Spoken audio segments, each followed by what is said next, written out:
Kabupaten Cianjur merupakan daerah agraris dengan kualitas hasil pertanian terbaik di Jawa Barat.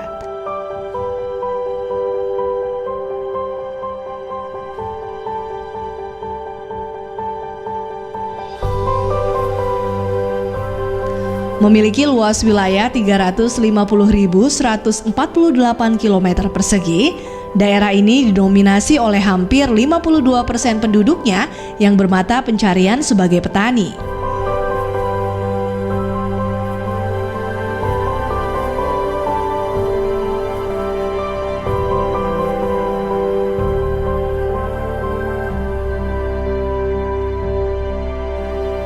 Dominasi sektor pertanian paling mencolok terletak pada tanaman pangan jenis padi. Tak heran jika kabupaten ini menjadi salah satu daerah swasembada padi dengan jumlah produksinya yang mencapai 625.000 ton per tahun dan rata-rata surplus mencapai 40%. Tidak hanya itu, Kabupaten Cianjur juga dikenal sebagai penghasil beras kualitas terbaik dengan nilai jual yang sangat tinggi di pasaran. Salah satu produk tani unggulan yang dikenal hingga level nasional adalah padi. Sejak tahun 70-an, padi atau beras Cianjur kerap menjadi bahan perbincangan di berbagai kalangan.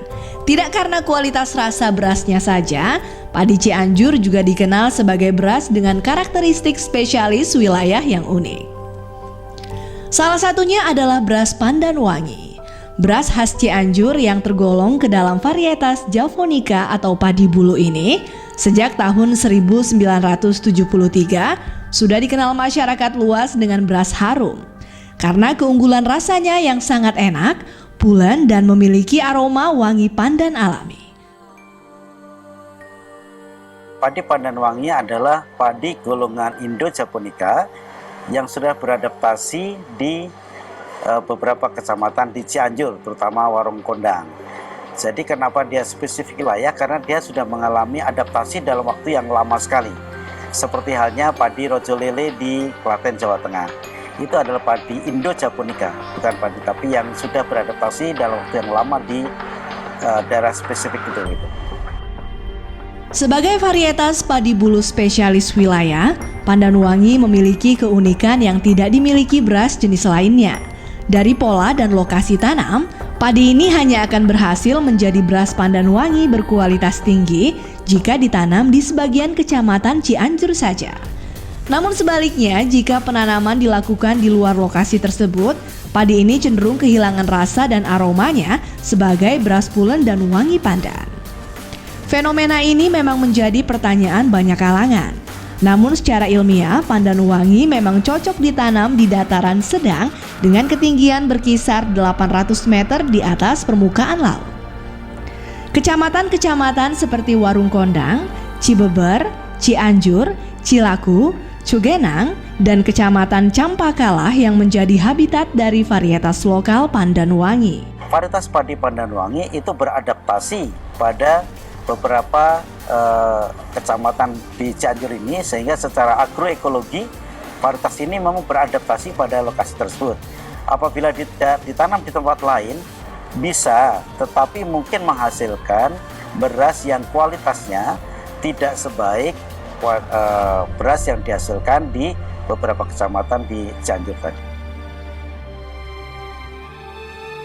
Proses budidaya dan penanaman padi Pandan Wangi pun berbeda dengan padi kebanyakan, terutama dalam hal pemupukan.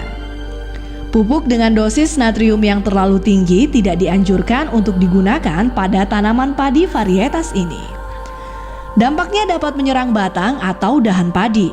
Dengan tinggi rata-rata 150 hingga 170 cm, batang padi Pandan Wangi memiliki kecenderungan untuk patah atau roboh jika diberikan pupuk dengan dosis natrium yang tinggi. Terlebih karakteristik padi Pandan Wangi adalah bentuk gabah atau endospermnya yang bulat bahkan cenderung gemuk dan memiliki berat per 1000 butir gabah mencapai 30 gram. Untuk itu hindari kadar natrium tinggi pada pupuk saat proses penanaman. Penggunaan pupuk yang dianjurkan hanya 200 hingga 250 kg per hektar, dengan perincian urea sebanyak 100 sampai dengan 150 kg, pupuk jenis SP36 75 kg dan selebihnya pupuk KCL. Pemupukan dasar dilakukan pada umur 10 hingga 15 hari setelah tanam. Pemupukan susulan yang pertama pada saat padi memasuki usia 25 hingga 30 hari dan pemupukan susulan kedua saat usia padi Pandanwangi memasuki 62 hingga 67 hari setelah tanam. Tidak hanya itu, jarak tanam pun harus juga diatur. Perdahan, padi diharuskan memiliki jarak sekitar 30 cm kali 30 cm atau 35 kali 35 cm. Dari segi pengairan, biasanya petani padi Pandanwangi memiliki pengaturan air tersendiri. Seperti pada usia 25 hingga 30 hari setelah tanam, dilakukan proses pengeringan pertama. Pengeringan selanjutnya dilakukan pada saat padi memasuki usia 60 atau 70 hari setelah tanam. Begitupun pada usia 130 hari setelah tanam, pada saat ini dilakukan pengeringan ketiga hingga menjelang waktu panen. Karena bulir padi menempel kuat pada malai, membuat cara panen padi Pandanwangi juga terbilang istimewa. Proses panen padi jenis ini harus menggunakan alat pengetam padi yang dikenal dengan ani-ani.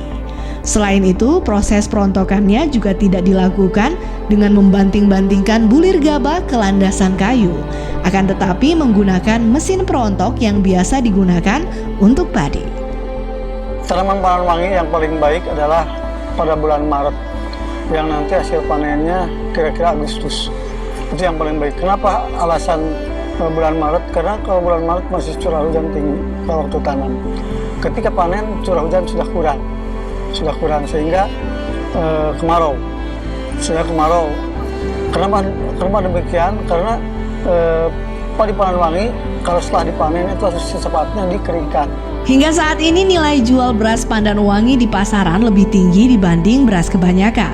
Maklum saja, beras jenis ini memiliki kualitas yang jauh di atas rata-rata dan banyak diburu pembeli. Selain itu, dari tingkat kerumitan dan lama pola tanam yang membuat para petani Pandanwangi perlu memberikan perhatian khusus dalam mengawal tumbuh kembangnya padi ini hingga memiliki standar gabah nasional yang layak jual. Di pasaran, Pandanwangi dijual dengan harga Rp9.000 hingga Rp12.000 per kilogramnya. Beras Pandanwangi dengan kualitas terbaik mungkin bisa lebih mahal. Permintaan beras ini tidak hanya diramaikan di tingkat lokal, namun juga marak diekspor hingga negara tetangga. Untuk prospek pasar lokal maupun internasional, Pandanwangi sudah tidak diragukan lagi. Jadi kita akan coba terus nanti perlindungan terhadap para petani Pandanwangi ini dengan harga. Memang perhitungan yang sudah kita lakukan pengkajian dan penelitian sehingga tidak merugikan para petani yang menanam Pandanwangi. Yang biasanya kekhawatiran itu dalam harga, tapi kalau nanti sudah kita lakukan perlindungan hakinya, hak patennya, kemudian pemasarannya juga insya Allah kalau kelas menengah ekonomi ke atas ini pastilah tidak akan lari dari Pandanwangi. Tidak hanya rasanya saja yang pulen dan enak, nasi yang memiliki aroma pandan ini juga mengandung unsur gizi yang baik bagi kesehatan. Tentunya jika ditunjang dengan proses pengolahan dan pola konsumsi yang baik. Jadi keunggulan beras Pandanwangi terutama adalah pada kualitas konsumsi. Jadi kalau kita bicara produk pangan, itu kualitas bisa dilihat dari kualitas gizi atau dari kualitas pada saat orang mengkonsumsi produk pangan ini. Nah, dalam hal ini beras Pandanwangi memiliki kualitas konsumsi yang lebih baik dibandingkan dengan beras lainnya, terutama adalah dari sisi karakteristik pulennya. Jadi beras Pandanwangi memiliki sifat pulen pada saat dikonsumsi. Pulen ini adalah sifat yang dimiliki oleh beras-beras yang sangat disukai oleh konsumen Indonesia pada umumnya. Dari 6 kecamatan di Kabupaten Cianjur yang menjadi sentra produksi padi Pandanwangi, setidaknya terdapat 14.900 hektar luas lahan sawah yang masih aktif ditanami padi Pandanwangi. Jumlah lahan ini ditunjang dengan 78 gapoktan atau gabungan kelompok tani yang tersebar di 6 kecamatan. dengan jumlah anggota kelompok tani mencapai 4.870 orang. Pemerintah hingga saat ini telah melakukan berbagai upaya pendampingan bagi para petani lokal yang ada di tiap-tiap kecamatan tersebut. Tidak hanya itu, upaya perluasan lahan, meningkatkan harga jual di tingkat petani, hingga merealisasikan berbagai program yang mampu menunjang kualitas dan produktivitas padi Pandan Wangi juga terus dilakukan pemerintah. Upaya-upaya yang dilakukan oleh pemerintah untuk mempertahankan bahkan meningkatkan produksi padi Pandan Wangi itu menjadi prioritas. Yang pertama adalah bagaimana kita mengamankan kawasan sehingga luasan area yang layak tanam padi Pandan Wangi itu bisa kita pertahankan atau bahkan kita bisa tingkatkan. Karena kita tidak bisa berbicara meningkatkan produktivitas tanpa kita bisa mengamankan areal tanam. Sementara ini kita tahu bahwa Kabupaten Cianjur masih memiliki potensi 800 hektar sawah. Dukungan pemerintah sebagai pemangku kebijakan untuk menjadikan padi Pandan Wangi sebagai beras yang mampu dikenal di tingkat nasional sebagai produk khas Cianjur setidaknya telah dimulai sejak lama. Seperti dengan penerbitan hak paten atas nama Pandan Wangi sebagai hak kekayaan intelektual atau perluasan area lahan tanam, hingga upaya pemerintah dalam memberdayakan sekaligus penambahan kelompok tani di sentra penanaman beras Pandan Wangi yang ada di Cianjur telah konsisten dilakukan. Ditambah lagi penyediaan bibit beras Pandan Wangi yang terjangkau bagi para petani guna menjaga stabilitas produksi dan memelihara kualitas varietas ini. Bahkan jauh dari itu, pemerintah kini tengah mengembangkan prospek Pandan Wangi dalam mendukung sektor lain di luar pertanian dan ketahanan pangan.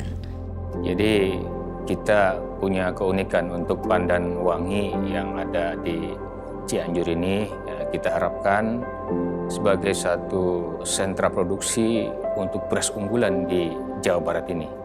Dan kita memang sudah, Pandan Wangi ini sudah terkenal di wilayah lokal maupun nasional dan juga ASEAN maupun internasional gitu ya. Nah, ini yang kita coba untuk tingkatkan baik ekstensifikasinya maupun intensifikasinya gitu. Nah, oleh karena itu kita telah membuat satu kebijakan-kebijakan melalui bantuan-bantuan kepada para petani secara langsung untuk operasional sekolah lapangan itu yang akan kita kembangkan, dan juga untuk para penyuluh-penyuluh pertanian yang ada di lapangan itu juga kita tingkatkan untuk biaya operasionalnya gitu. Dan kita coba juga untuk menggali permasalahan yang ada.